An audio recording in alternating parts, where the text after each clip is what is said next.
This VAWatchdog.org news video is brought to you by Bergman & Moore, LLC. Former VA attorneys now fighting VA for you.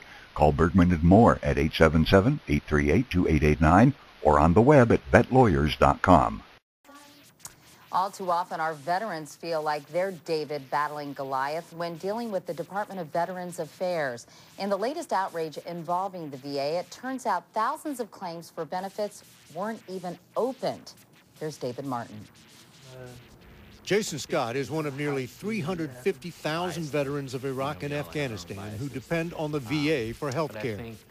When we met him 3 years ago, he was already worrying about what would happen after he was discharged from the Army. What about being in that huge VA system? Yeah, getting lost in the VA system is definitely a concern. Lost like those 16,000 pieces of unopened mail found in the VA's Detroit office, or 132 documents which belonged in veterans' claim files, ending up in the shred bins at 4 regional offices. It's unacceptable to have them lost, have dates changed, have them shredded.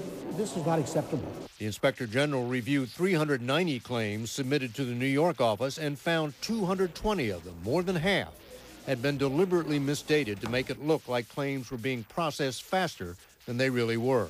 VA workers are overwhelmed by paperwork, 160 million pages a year. So they cut corners or just plain screw up.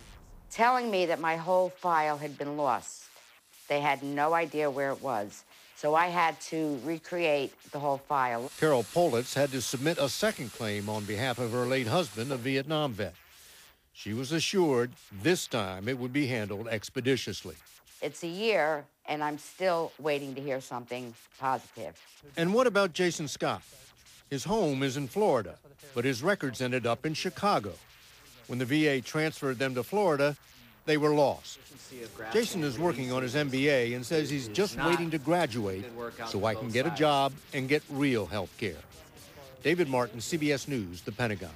VAWatchdog.org, the nation's #1 independent veterans website. On the web at VAWatchdog.org.